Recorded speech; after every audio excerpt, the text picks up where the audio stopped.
Você não é burra com dinheiro, só te ensinaram errado. E eu vou te contar nesse episódio de hoje o porquê.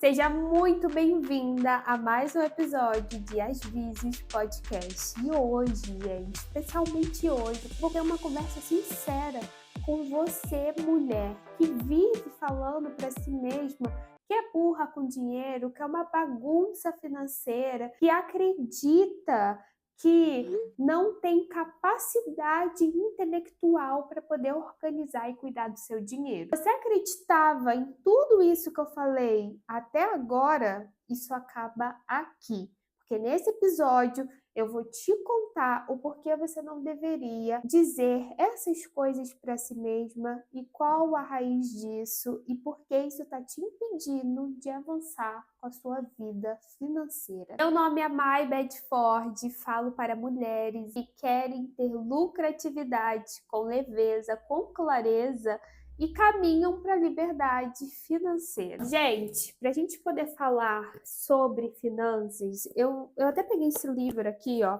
Mulheres Boazinhas Não Enriquecem, porque nesse livro fala sobre organização financeira para mulheres de uma forma maravilhosa e tem muitas questões financeiras que são abordadas aqui nesse livro. O primeiro deles é que nós, mulheres, não somos ensinadas a pensar sobre dinheiro.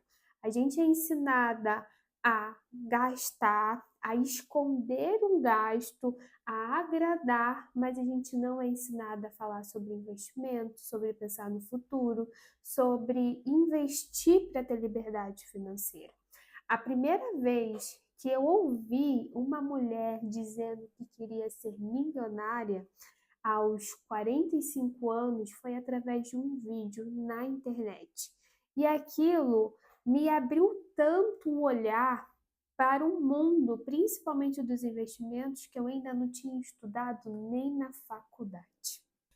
Eu não cresci ao meu redor com mulheres falando sobre dinheiro, assim como muitas de vocês também não cresceram com esse assunto de uma forma muito natural. Mas eu tive uma mulher, que foi a minha avó, que me mostrou a importância de investir na poupança, no caso, na época, e hoje a gente sabe que a poupança rende muito menos do que outros investimentos, mas naquela época ela não sabia e foi o que ela me passou quando criança, mas ela me passou essa clareza de olhar para o dinheiro. E eu sou muito grata por isso. E algo aqui para a gente poder começar a entrar nesse assunto com mais profundidade, eu quero que você tenha clareza do seguinte: a sua desorganização financeira não define quem você é. Coloca isso, internaliza isso dentro de você. Isso é um momento do qual você pode estar vivendo e que você pode sair dessa para muito melhor. E esse é o objetivo aqui desse canal, das Vises, da consultoria e de tudo que eu crio. Se você cresceu ouvindo que dinheiro é sujo, que pensar em dinheiro é coisa de mulheres interesseiras, que rico não é uma pessoa boa, eu também ouvia isso quando criança. E eu não ouvia de vizinhos, amigos, eu ouvia de pessoas da minha própria família, da minha avó também, que apesar de me ensinar a fazer cálculos de dinheiro, entender a importância de investir, ela também tinha essas crenças enraizadas nela. E uma das coisas que mais travam a vida financeira das pessoas são as crenças financeiras. Talvez até então você nem tenha ouvido falar nessa palavra, crenças financeiras. Mas crenças são verdades absolutas que a gente retém como verdade que acabam impactando a nossa vida. Por exemplo, se você, quando criança, ouvia que dinheiro é sujo, talvez você ainda ache isso de forma inconsciente, porque era o que seus familiares diziam e você acaba fazendo algo para poder se afastar do dinheiro, porque você acredita que ele é sujo. Isso é o que chamamos de aversão ao dinheiro, crença de aversão. Quando você não dá importância ao dinheiro, não reconhece o valor que ele tem e você acaba negando tudo que envolve dinheiro.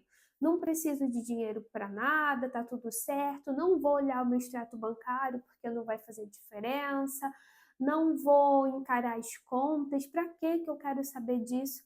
Quando na verdade, vamos lá, todos os sonhos que você tem para poder realizar, você vai precisar do quê? De dinheiro. Se você ir para o hospital, se você tiver que comprar medicamento, o que que você vai precisar? De dinheiro. As férias que você quer tirar, você vai precisar o quê? De dinheiro. Então a gente não pode, não deve tratar dinheiro como um tabu, como algo que não pode ser falado.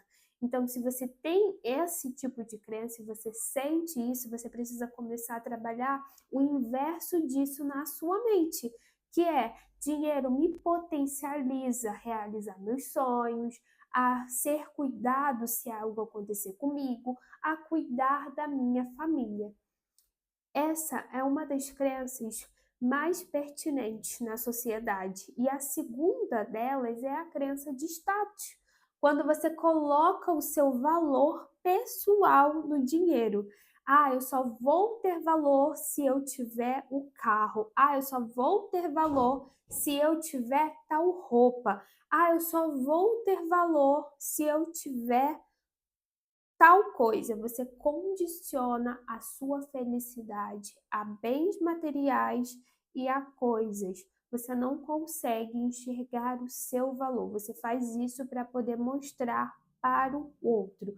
E se você identifica esse tipo de crença dentro do seu comportamento ou historicamente na sua família, você precisa também trabalhar o inverso dessa crença, que é pensar os momentos mais valiosos, os momentos de sorrir, as viagens que eu realizo com a minha família é muito mais valioso do que mostrar para o outro, para alguém. Você precisa reconhecer o seu poder e ter o seu amor próprio evidenciado mais dentro de você, para que o que os outros acham, ou mostrar para o outro não venha ter tanto peso sobre você. Tudo isso que eu falei até aqui são pensamentos que são impostos pelo sistema que a gente cresce, pela comunidade que a gente cresce e vive. Só que agora, adultas, a gente precisa tomar consciência disso. Então, o que é tomar consciência? É você entender como que você pensa, que comportamentos você tem tido, por que que você foge de ver fatura do cartão de crédito, por que que você não encara isso de frente e começar a trabalhar isso para que você consiga sair desse padrão e entrar num padrão de abundância, sair do padrão de escassez e entrar no padrão de abundância. E quando a gente fala de dinheiro, emoções financeiras, isso é algo muito pouco falado. Durante toda a faculdade eu não vi nada a respeito desse assunto. E eu só fui estudar sobre crenças e entender com mais profundidade que as nossas emoções influenciam. Me peguei tendo um comportamento financeiro que não estava alinhado aos objetivos que eu queria para minha vida. Eu estava procrastinando a minha organização financeira, sendo que eu sabia exatamente o que eu precisava fazer. E foi ali que eu entendi que tinha um padrão de emoção por trás daquilo. E a gente precisa trabalhar o nosso psicológico em cima disso. Se hoje eu falo para você, olha o seu extrato bancário, faz as contas, ok, você sabe que você precisa fazer isso. Mas no seu emocional pode existir um bloqueio que te impeça de fazer isso. E é por isso que a gente traz consciência em relação às crenças e os comportamentos padrões que você está prejudicando a sua vida financeira sem que você perceba. Afinal, até aqui você não tinha consciência disso. A partir do momento que você toma consciência, que você começa a mudar esses padrões. E uma das coisas que mais acontece com as mulheres, primeiro, é o medo de dizer não. Por quê? O que está por trás desse medo? A culpa. Se sente culpada por dizer não ao amigo, à vizinha, à família. E às vezes te leva a gastar dinheiro com coisas que você não quer só para poder agradar uma outra pessoa. Você acaba não criando um filtro, não se colocando em primeiro lugar. A segunda coisa que também faz com que as mulheres deixem a organização financeira de lado e acaba se prejudicando financeiramente é a procrastinação, que vem acompanhada do medo de encarar as contas, de não se achar boa o suficiente, de não se achar merecedora. E é por isso que você precisa ter esse despertar de olhar para suas finanças, de entender o que você quer da sua vida, do seu negócio. Porque enquanto você não coloca você acima de tudo, você continua repetindo esses padrões de comportamentos. Por falta de clareza, por não saber onde você quer chegar com seus objetivos financeiros. Isso que eu recomendo você ter um plano financeiro visionário para você poder alinhar seus objetivos financeiros, conduzir a sua vida com que para onde você realmente quer chegar. Foi isso que eu comecei a fazer comigo, primeiramente, há 5 anos atrás, quando eu estava passando por um momento de pandemia, que foi um momento muito difícil para todo mundo e eu tinha recém acabado de sair de um negócio, não sabia o que eu queria da minha vida, um auge da ansiedade e eu precisei fazer perguntas chaves que eu até então nunca tinha me feito na vida sobre o que eu quero, o que é importante para mim, trazer clareza para poder mudar o meu jogo, a minha vida financeira, que até então eu estava naquela procrastinação que eu comentei aqui com vocês no começo do episódio.